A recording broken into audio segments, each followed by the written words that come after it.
לשונך מרע ושפתיך מדבר מרמה. סור מרע ועשה טוב, בקש שלום. Il y avait la Shoah. Après la Shoah, beaucoup de bénis Israël ont fait la Aliyah aux États-Unis. Ils sont partis aux États-Unis. Et il y a eu un problème là-bas. Quel problème il y a eu? C'est que chaque béni Israël travaillait 6 jours dans la semaine. Et le dimanche, ils étaient tous licenciés. Et parmi eux, il y avait un homme qui s'appelait Moshe. Moshe, il travaillait 6 jours dans la semaine. Il faisait son Shabbat. Et le dimanche, il arrivait au travail. Et au travail, son patron lui disait: tu es licencié. Toute sa vie comme ça, Moshe.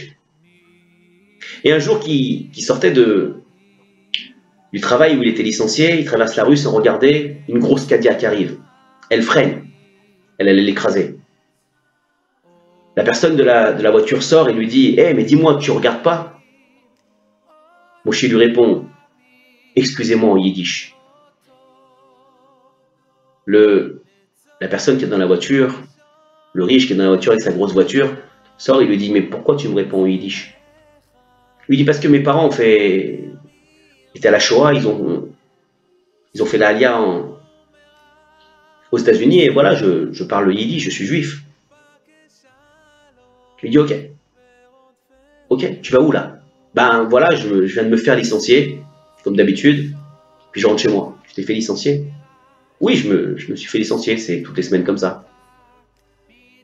Alors, le riche lui dit: écoute, où tu vas? Je rentre chez moi. Il lui fait: viens, je te dépose. Alors il le dépose.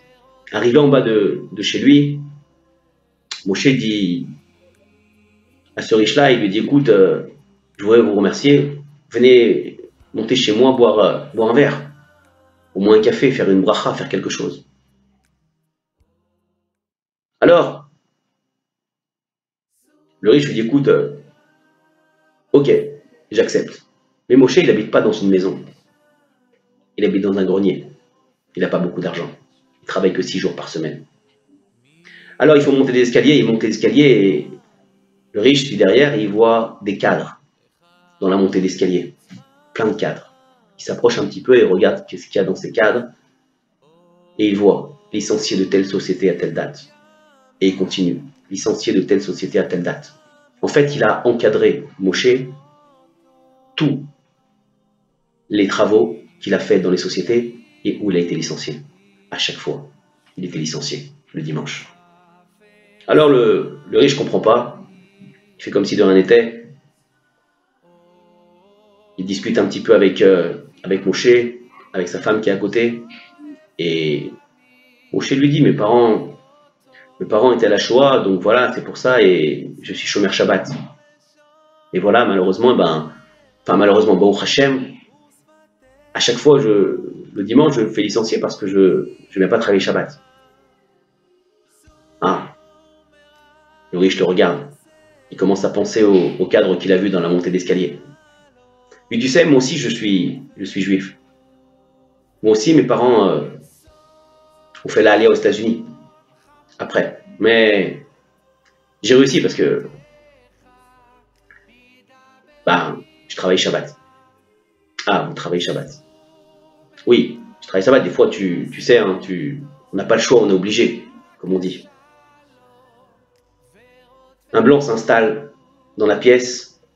Moshe ne parle plus. Sa femme regarde. Le riche est un peu gêné de ce qu'il a dit. Se retourne, prend dans sa poche le chéquier. Il fait un chèque à Moshe, 24 000 $. Il lui tenait, prenez, pour vivre. Moshe regarde sa femme.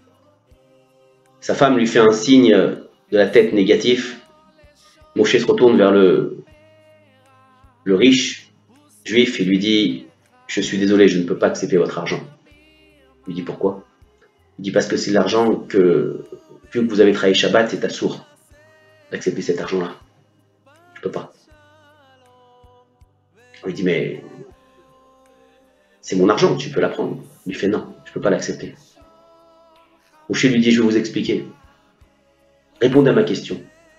Si aujourd'hui vous voyez un Sefer Torah qui brûle, et vous n'avez pas de briquet, vous allumez votre cigarette avec le feu du Sefer Torah qui brûle?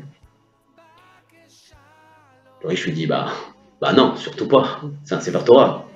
Chas Shalom. Vous n'avez pas d'allumette. Vous allumez votre cigarette avec le Sefer Torah qui brûle? Mais non, Chas Shalom, même pas en rêve, j'y penserai même pas. Il dit, c'est bidiouk ce que vous êtes en train de faire. Vous n'êtes pas Shomer Shabbat, vous faites brûler Sefer Torah. Et avec l'argent que vous prenez, vous vous servez. Vous allumez votre cigarette avec le Sefer Torah que vous avez brûlé.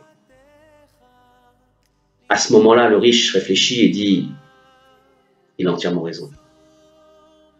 Il tape sur la table, dit, tu as raison. Tu m'as donné à réfléchir. À partir d'aujourd'hui, je fais Shabbat.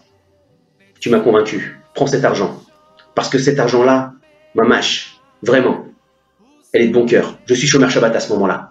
Le Rav Gilbert Stein nous explique et nous dit que quand quelqu'un garde ses objectifs, garde sa Torah, et dit, moi, coûte que coûte, je ferai Torah et mitzvot. Et même si on me dit, j'ai pas le choix, moi, j'aurai le choix. Moshe, toute sa vie, il a travaillé 6 jours. Le 7e jour, il venait pas travailler. Le dimanche, il se faisait licencier. Et il est resté coûte que coûte avec ça. Quand Akadosh Baruch Hu, il voit une personne qui reste sur ses objectifs, qui dit, moi, je continuerai à faire Torah et mitzvot, coûte que coûte. Qu'il arrive, il arrivera.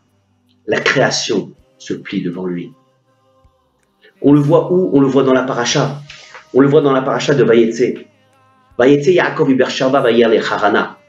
Quand Yaakov est sorti, il a voulu se coucher, il a voulu dormir. Tout le monde connaît l'histoire. Là-bas, les pierres se sont battues et se sont dit, c'est sur moi qui va reposer sa tête. Akadosh Baruch Hu a fait un S. Que toutes les pierres qui ont parlé, le Midrash explique qu'elles se sont regroupées en une seule pierre.